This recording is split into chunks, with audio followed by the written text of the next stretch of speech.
She looked me in the eyes and asked, "Will you be mine, human?" Dax Walker had just finished welding the last panel on a battered cargo hauler when the universe, in its infinite cruelty, decided to make his day far more interesting than he wanted it to be. He wiped the sweat from his forehead and leaned back against the ship's hull, eyeing his handiwork. Not bad, considering the original damage looked like someone had taken a plasma cannon to the side. He'd actually managed to make it spaceworthy again.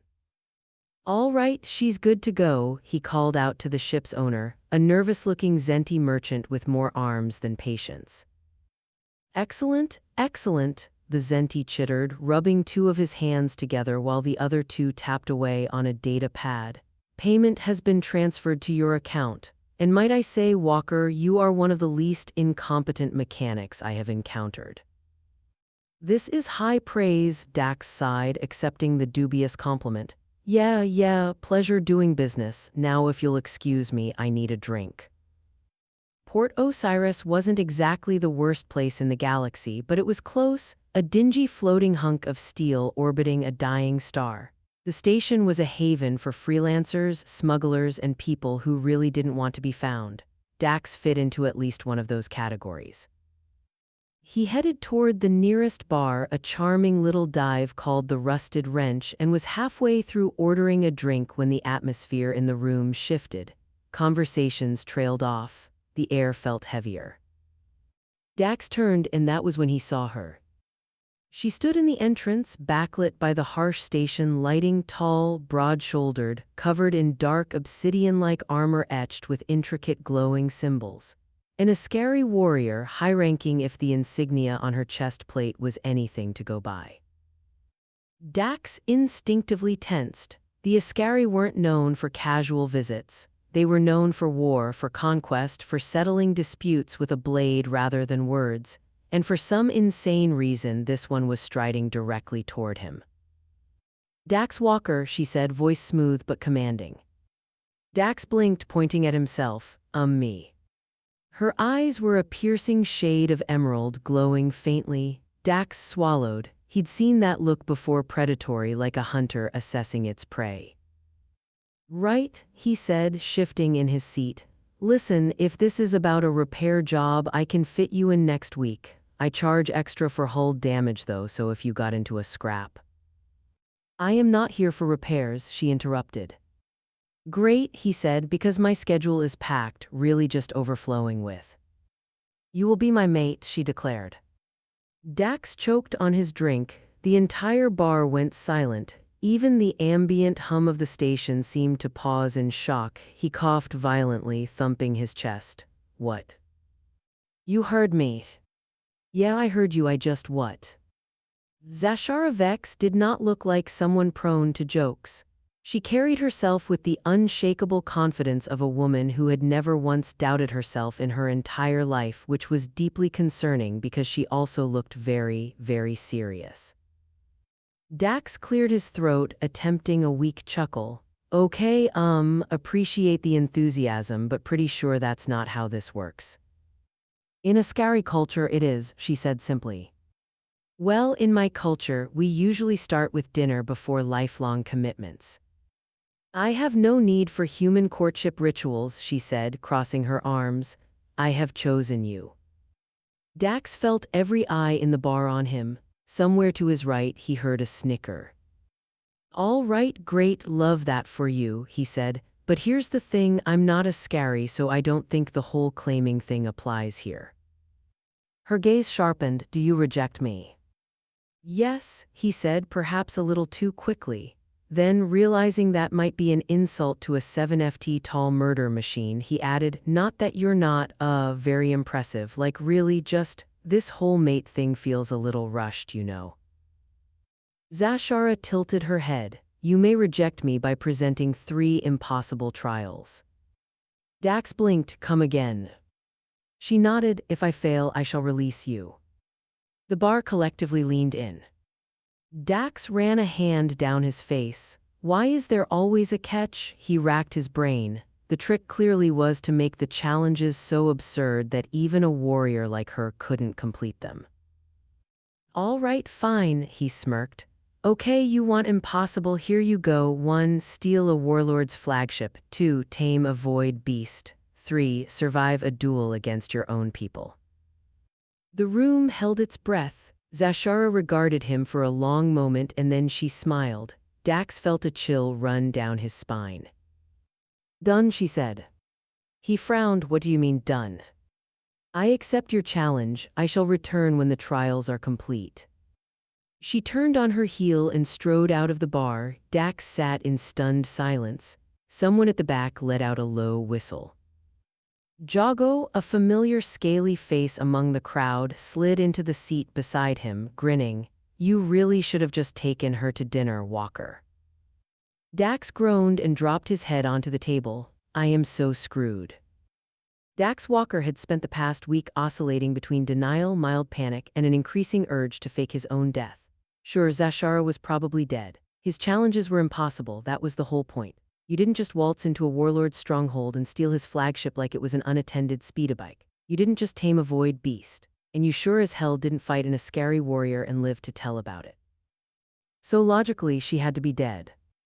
That comforting thought lasted precisely 7 days and 12 hours before Port Osiris received an emergency broadcast that changed everything. Dax had been nursing a drink at the Rusted Wrench, trying to ignore the looks from the station regulars when every single screen in the bar flickered to life. The overhead speakers crackled. A robotic voice, clearly belonging to someone trying very hard not to lose their mind, came through. This is an urgent bulletin from the Imperial News Network. Warlord Korak's personal flagship, the Unyielding Blade, has been stolen. Repeat, the Unyielding Blade has been stolen. The warlord has issued a sector-wide bounty for the return of his vessel and the capture of the thief, who has been identified as. The video feed cut to a grainy security cam recording. Zashara Vex, in all her 7-foot battle-armored glory, stood on the bridge of the Unyielding Blade, hands on her hips, head tilted in a way that suggested mild amusement at the chaos unfolding around her. By the void, Jago muttered, she actually did it. Dax nearly fell out of his chair. How? No one had an answer because how wasn't the issue anymore. The issue was that Zashara had completed the first impossible task, meaning she was now moving on to the second. Dax's stomach twisted. Okay, maybe she got lucky, maybe she just, I don't know, found the warlord asleep and borrowed the ship while he wasn't looking. Jago gave him a flat look. You think a warlord misplaced his own flagship? I need to believe that. Well, you're not going to like this next part. Dax turned back to the screens just in time to see another update hit the news feeds. This just in, a void beast has been spotted near the derelict mall. It is not hostile. We repeat, the void beast appears to be tamed. Reports indicate it is accompanied by an Ascari warrior. The bar erupted into chaos. Dax, on the other hand, had completely stopped functioning. His brain simply refused to process this level of nonsense. No, he said, shaking his head. No, that's not possible. You don't tame void beasts. They're hyper-evolved apex predators that exist outside of normal physics. Jago tapped at his data pad. Well, she named it so. Dax snatched the data pad and stared at the newsfeed. Void beast spotted in Outer Rim now responds to snuffles. He slapped a hand over his face. Why is this my life? The answer arrived 24 hours later in the form of an incoming transmission. The holographic display flickered, and suddenly Zashara was standing in his workshop, arms crossed, an unmistakable look of satisfaction on her face. Dax Walker, she said, like they were just catching up after a casual weekend apart. He ran a hand down his face. Zashara, so nice to hear from you. How's life? Busy, I imagine. She smiled. It has been productive. Dax let out a strangled laugh. Yeah, I bet it has. What with the Grand Theft flagship and the Void Beast taming, that's, wow, really impressive. Super illegal, but very impressive. Her eyes gleamed. I have completed 2 of your trials, only 1 remains. Right, Dax said, voice cracking slightly, the duel. Zashura nodded. I have already issued my challenge. The fight is scheduled for tomorrow. Dax wanted to scream. He should have been celebrating. Zashura was about to fight one of her own kind. Askari warriors didn't duel to lose, they fought to win or die, which meant this was it, the final challenge. But there was a problem, a very, very big problem. Dax had been around Askari warriors before. He knew how they thought, he knew what Zashura was really like, and he knew with a growing sense of horror that she wasn't going to lose, she was going to win. Which meant in less than 24 hours, Zashura Vex was going to return to Port Osiris victorious and claim him as her mate. Jorgo peered over his shoulder. Well, he said, on the bright side, at least she seems really into you. Dax groaned and banged his head against the table. He was so screwed. Dax Walker was experiencing what some might call an existential crisis. Others, perhaps less charitable, might just call it a really bad day. He sat at the bar in the rusted wrench, head in his hands, staring down at his untouched drink. Around him, the entire station was buzzing with gossip, because of course it was. You didn't just get chosen as a mate by an unstoppable Askari warrior and expect people to mind their own business. So, Jorgo said, sliding into the seat beside him, you heard the news. Dax lifted his head just enough to glare. Oh, which news, Jorgo? The fact that an Askari warrior is about to claim me like a prize? The fact that she stole a warlord's flagship, tamed a void beast, and is about to duel her own people because of me? Or the fact that my life is now a cautionary tale? Jorgo tapped his chin thoughtfully. I was actually going to mention the betting pool. Stations got you at 5-to-1 odds of caving and accepting the proposal. Dax groaned and thunked his forehead against the bar. Perfect, just perfect. The duel was set to begin in a few hours. Zashura had called out a fellow Askari warrior, a general no less, because of course she didn't pick some random grunt. No, she had to challenge someone with status because winning wasn't enough. It had to be dramatic. You do realize there's a non-zero chance she dies, right? Jorgo asked. Dax swallowed. Yeah, he realized that, but somehow he wasn't comforted, because as much as he should have been rooting for Zashura to lose, the thought of her actually dying left an uneasy pit in his stomach. He wasn't that heartless. She'd gone through all this effort for him, not that he asked her to, but still. And now, in just a few hours, she'd either prove her worth or she'd die trying. Dax had a very bad feeling about which outcome was more likely. The duel was held in the station's combat arena, which was basically a converted cargo bay with reinforced walls and a strong disregard for workplace safety. The stands were packed. Even people who shouldn't have cared, merchants, freighter pilots, bounty hunters, had turned up just to see the fight. Dax stood near the back, arms crossed tightly, watching as Zashura stepped into the ring. Her opponent was massive, even bigger than she was, which Dax hadn't thought was possible. General Veer, the guy was built like a war machine, his armor heavier, more ornate, marking his rank. He sneered at Zashura as she approached. You challenge me over a human, he scoffed, voice thick with disdain. Zashura rolled her shoulders, expression unreadable. I do. Vector bared his fangs in a grin. Then I will make this quick.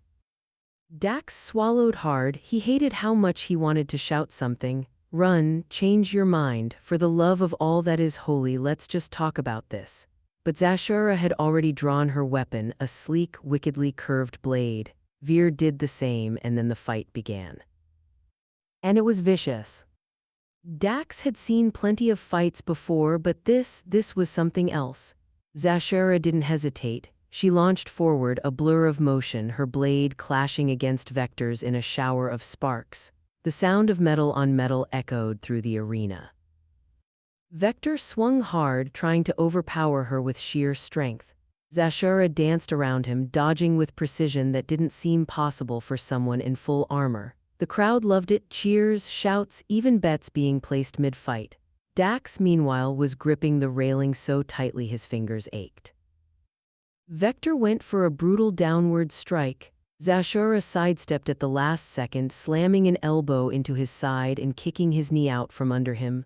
The general staggered. The mistake lasted half a second. Zashura took advantage. Her blade flashed once, twice before her opponent could recover. And then just like that, it was over. Vector collapsed to his knees, his weapon clattered to the floor. A deep gash ran across his chest plate, his breathing heavy. Zashara stood above him, victorious. Dax stopped breathing, the arena erupted into noise, but he barely heard it because now there was nothing left to stop her. She had won, and that meant. She turned her head, locking eyes with him across the arena. Dax's stomach dropped straight into the void. Jorgo clapped him on the shoulder. "Congrats, buddy, you're getting married." Dax let out a high-pitched laugh. "I need a drink." Dax Walker was not built for interstellar political drama. He was a mechanic. He liked engines, grease stains, and ships that didn't explode mid-flight. What he didn't like was standing in the middle of a crowded docking bay while an entire battalion of Askari warriors watched their newly victorious champion claim her prize.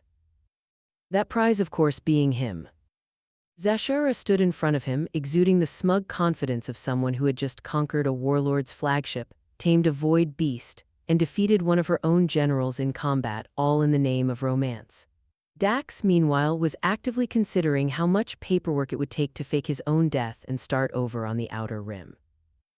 Zashara gestured to the gathered warriors. "You all bore witness to my trials. I have fulfilled the challenge given to me." She turned back to Dax, her emerald eyes alight with triumph. "You are mine now, human." The warriors cheered. Dax's mouth opened and closed a few times before he managed to find his voice. "Okay, so, first of all, wow, just wow. Can we all take a moment to appreciate the intensity of this situation, because, this has escalated so much farther than I ever expected." One of the warriors slapped him on the back hard enough to nearly dislodge his spine. "You are lucky, a champion has claimed you with honor." Dax wheezed. "That's one way to look at it." Zashara tilted her head. "You still resist, even after all I have done." Dax really didn't want to get murdered by an entire battle-hardened warrior species, so he chose his words very carefully. "I mean, resist is a strong word. I respect the effort, I respect the dedication, and I really respect your ability to accomplish literal impossibilities just to prove a point." He spread his hands. "But I don't think marriage should be decided by a series of death-defying stunts." Zashara narrowed her eyes. "You set the terms." "Yeah," Dax groaned, running a hand down his face. "That was my first mistake." The Askari warriors did not look amused. Jorgo, who had apparently zero sense of self-preservation, cleared his throat and said, "I mean, you got to admit he's got a point. Relationships usually involve things like talking and getting to know each other before making legally binding commitments based on intergalactic space challenges." Zashara frowned. "Is this not how humans court one another?" Dax blinked. "No." She looked genuinely surprised. "Strange, it is far more efficient." Jorgo snorted. "Can't argue with that, you really cut through the awkward dating phase." Dax buried his face in his hands. Zashara watched him for a long moment, then to his surprise, she let out a low chuckle.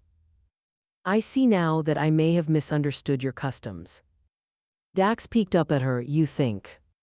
Zashara crossed her arms, studying him like he was a particularly confusing puzzle.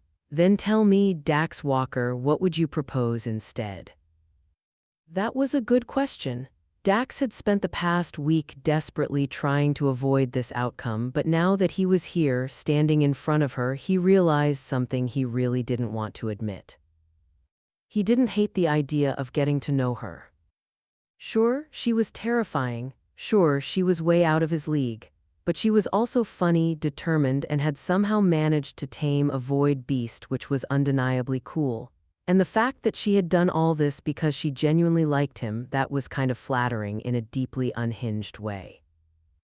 Dax let out a long sigh. "Okay, look, maybe we don't start with marriage, maybe we start with something a little less life-altering." Zashara raised a brow. "Like what?" "Like dinner, a date, something that doesn't involve me signing away my entire existence on the spot." The gathered warriors immediately looked displeased. There was muttering in the ranks, something about dishonor and weak human traditions. Zashara, however, simply studied him for a long moment, then, slowly, she nodded. "A date then," she said. "I will allow you this compromise."